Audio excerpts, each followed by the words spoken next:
totoo yun.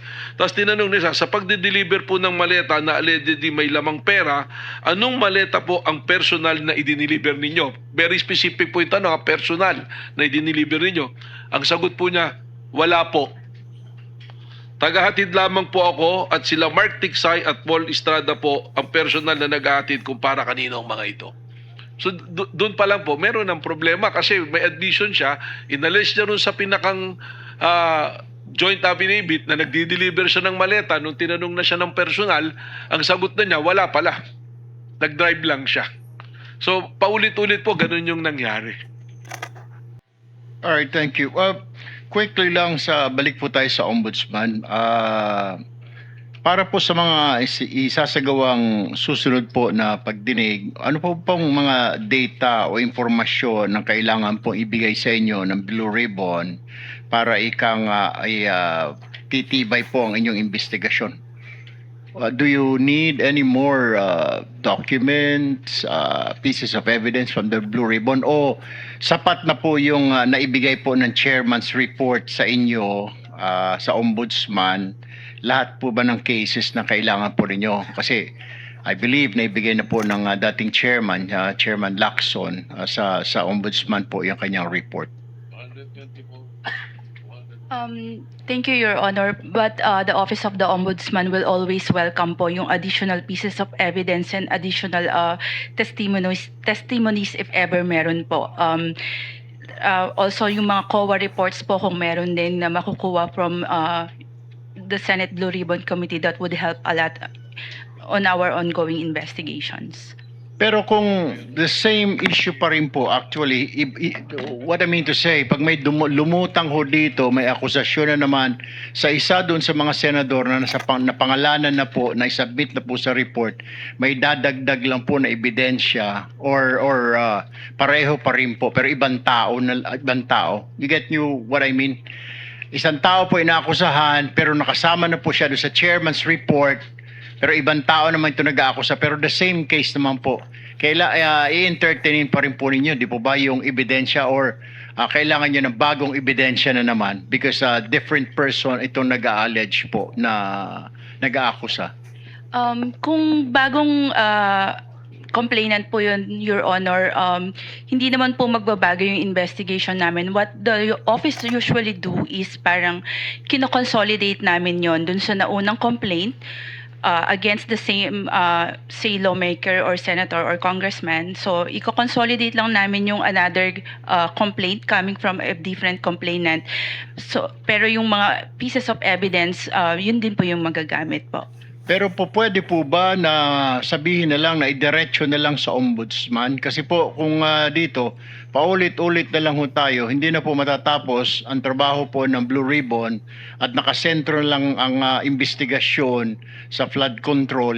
Baka naman po pwede, kung same individual yon, isumiti na lang po diretso sa ombudsman para naman po hindi po redundant na. May investigasyon kayo ongoing sa isang tao na ito, kunwari si person A, may darating na naman na inakusan si person A, the same anomaly. Yung nga lang, may bagong tao na magsabihin na nagpaparatang. Pwede po ba yung kanyang statements diretso na lamang po sa ombudsman rather than iimbestigahan na naman po dito, kasi hindi na po tayo matatapos. Marami po pong problema ang ating bayan ang kailangan silipin. Baka redundant na po. Ano pong masasabi niyo dyan? Your Honor, the Office of the Ombudsman, never naman yan nag-refuse to accept documents submitted to it. So, kung isasubmit po siya sa amin diretso, we will always welcome it. Kung isasubmit naman po siya sa Senate Blue Ribbon Committee, you can always endorse it to us. All right, thank you. Senator Raffy? Yeah, Ma'am Karen, nabanggit nga kanina ni Attorney Matibag ng NBI, karamihan doon sa 18 na mga tawag kong kargador, tawag nila bodyguards, na paiba-ibang statements, hindi tumatahi-tahi ng maayos. Now, having said that, siyempre gusto natin yung salarin talagang makasuhan, managot, kung sino man yung mga talagang tumanggap ng pera. Now, how would you appreciate that complaints being forwarded to your office na yung affidavit ay paiba-iba tulad niya sa 18 kargador gusto talaga natin madiin yung dapat madiin. Meron talagang tumanggap kung meron. Pero tulad ng binanggit ni Attorney Matibag, paiba-iba yung statement nila. Tulak, atras. At wala talagang definite na sila mismo ang nag-deliver, sila mismo eyewitness at may mga dokumento, mayroong screenshot, may recorded conversation, etc. Nothing like that, kundi hearsay lamang. So, paano atake niya ng ombudsman para maging tight yung case against anybody na talagang tumanggap ng pera? Your Honor, that's why the Office of the Ombudsman required an individual complaint affidavit to verify po yung personal knowledge talaga ng bawat isa dun sa mga nag-submit ng affidavit. Kasi the office requires nga po na personal knowledge para upon evaluation, ma-check namin agad kung this can stand yung preliminary investigation or pwede namin siyang i-refer for further fact-finding. Unfortunately kasi pag i-refer mo siya sa fact-finding, dapat po talaga may verifiable leads at hindi kami magkakandak lang ng fishing expedition. Okay. Yung sinasabi nitong 18 na sila talaga ang nag-deliver ng pera at walang ebidensya kung talagang pera ba yung laman ng maleta at hindi naman sila mismo ang nagbilang ng pera at walang matibay na ebidensya na meron silang pinag-deliver ng tao kung sino man yung tao, although we really need to know kung sino talaga at dapat managot. Ang dapat managot, I've been saying that all along. So, paano ang magiging appreciation nyo doon sa affidavit ng taong doon sa 18? Your Honor, kung matanggap na namin halimbawa yung kanilang individual affidavit, yung mag-submit na sila, siguro po ang magiging namin is like I've said, kung it can withstand po yung ng preliminary investigation kasi nga po meron na kaming bagong when it comes to conduct a preliminary investigation, prima facie with reasonable certainty of conviction din po. So kapag ang isang tao nag-issue ng affidavit na nagpaiba-iba na ng statement at lumilitaw na wala pala siyang first-hand information kundi nakuha lang niya o naipasa lang niya na sa kanya yung information na yun.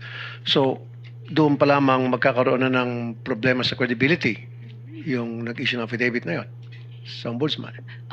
Your Honor, kasi nga po lahat ng mga complaints nag-undergo yan ng evaluation. So yung mga nag-evaluate po sa amin are lawyer evaluators, and then yung evaluation recommendation nila is subject to review and approval of our officials. So based on I do not have any personal knowledge when it comes to the yung affidavit ng Marines, but I signed the notice addressed to Attorney Baligod. That's why yun lang po yung binasa ko syempre yung notice. So, ang nakalagay po dun sa notice nga, dahil nga po hindi siya, it cannot be considered na personal knowledge na meron sila bawat isa dun sa 18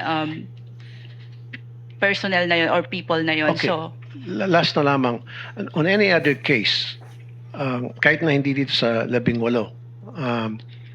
merong nag-submit ng complaint sa inyo with affidavit, paano po approach yun? Once na na-receive nyo po yung isang affidavit against anybody, Your Honor, the usual process, ano yung mga hinahanap nyo opo, usually doon sa nag-submit ng affidavit? pag nag-submit po yan ng affidavit or ng complaint affidavit sa amin, Your Honor, dumadaan po muna yan sa verification to see kung meron siyang similar or earlier complaint na. So as na hindi siya magdoble-doble. So pag na-verify, say wala siyang existing complaint or previous complaint, similar complaint sa Office of the Ombudsman, it will undergo evaluation. Okay, doon sa evaluation, maghanap ba kayo ng pieces of evidence, hard evidence, to corroborate doon sa sinasabi niya sa kanyang complaint affidavit?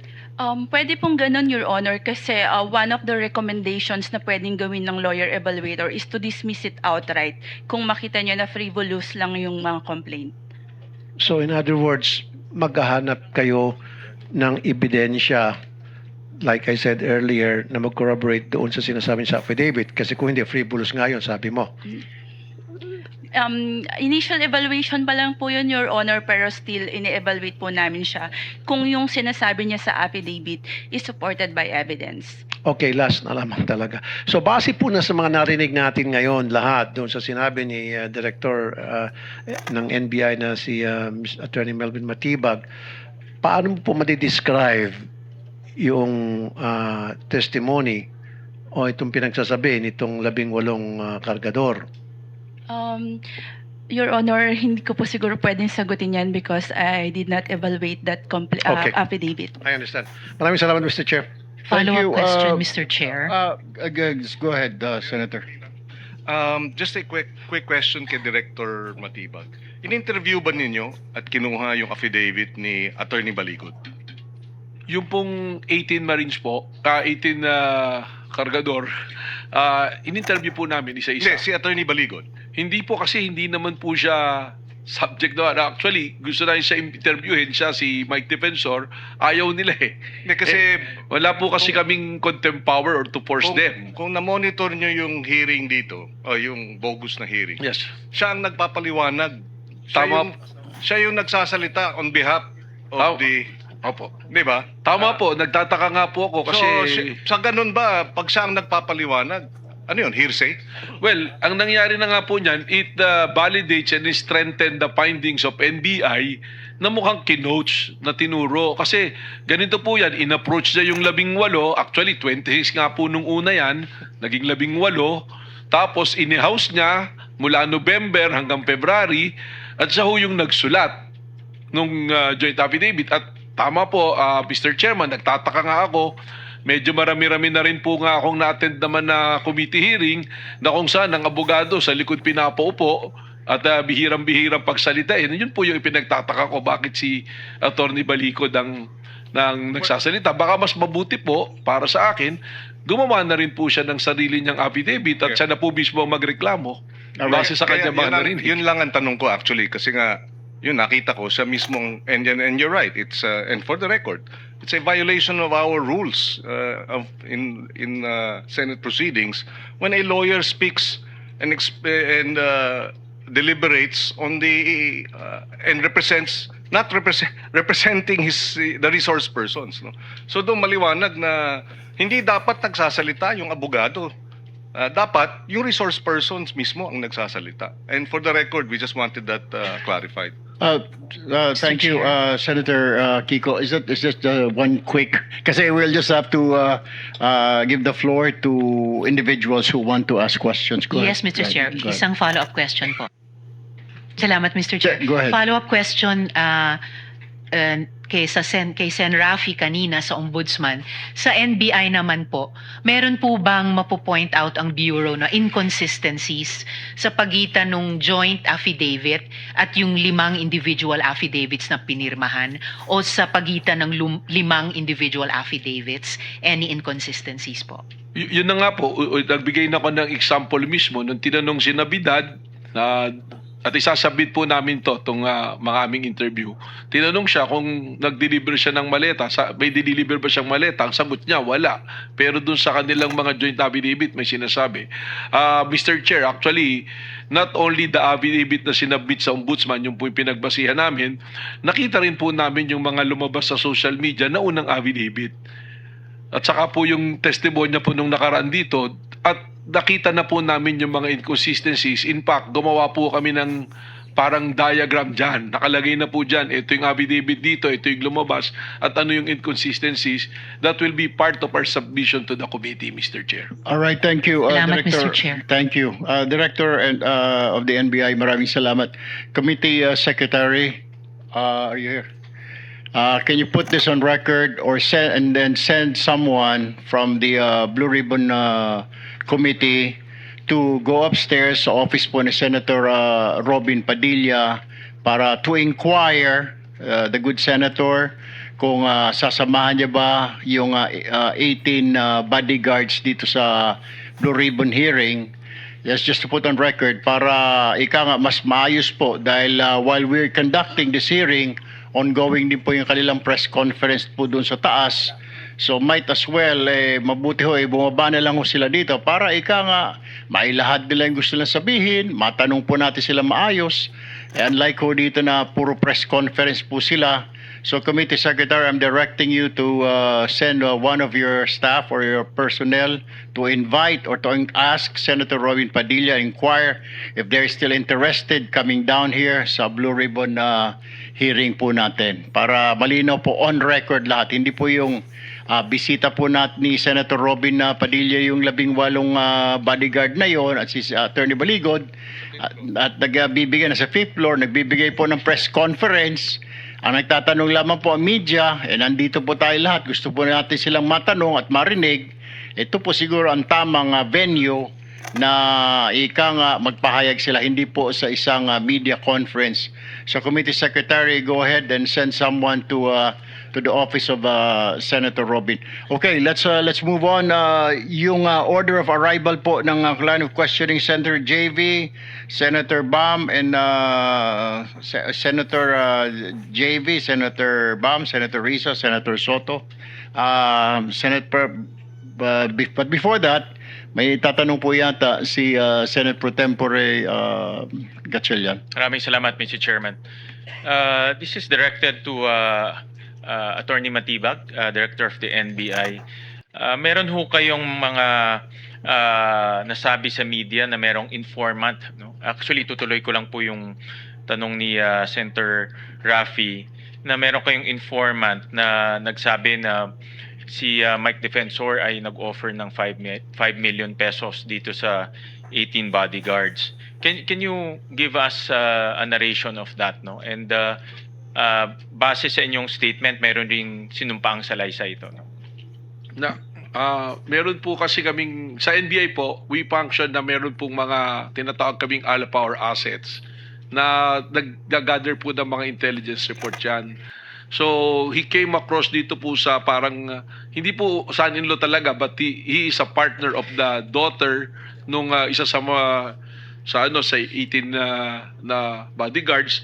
I think siguro for purposes na mas malinaw, pwede ko na rin sigurong banggitin yung pangalan. Total, napadala naman na siya ng nasabi. Actually, tatanong ko nga ano yung pangalan niya. Si Anselmo Taberdo po, yung isa sa Marines na yung may anak siya at partner niya po itong nakausap ng ating mga ahente at nagpahayag po siya ng malayang pahayag, recorded din po ito nung April 28. And I will also submit yung pong parang salaysay niya na kanyang pinirmahan, malayang pinirmahan, na ang sinasabi po rito sa salaysay na itong si Anselmo Taberdo ay isa sa mga doon sa 18 na in-approach ng grupo ni Mike Defensor at pinangakuan ng 5 milyong piso kapalit ng pagsasalita. Ang sinabi, malinaw pa nga po, sinabi mag-a-appear sa media at magkakaroon ng testimonya. So, doon po ang pangako 5 milyon at kaya po binabanggit niya to, personal sa kanya, sinabi niya na silang magka-partner, may anak po silang isa, ay pinangakuan ng 500,000 para makapagnegosyo sila. So, ngayon, nung tinatanong yung 500,000, doon po naikwento na ang naibibigay pa lang daw ay 700,000. Pero eventually, bumalik po siya nung May 6 sa aming pong tanggapan para magdagdag pa ng kanyang testimonya at nilinaw niya na hindi pa pala nabibigay talaga yung 700,000, 350,000 pa lang yung nabigay at utay-utay pa po itong naibigay. So, nung pong magkakaroon ng sila nang nagpatawag dito nung June na yung parang pagdinig po nila rito, we contact itong person na ito to validate ulit.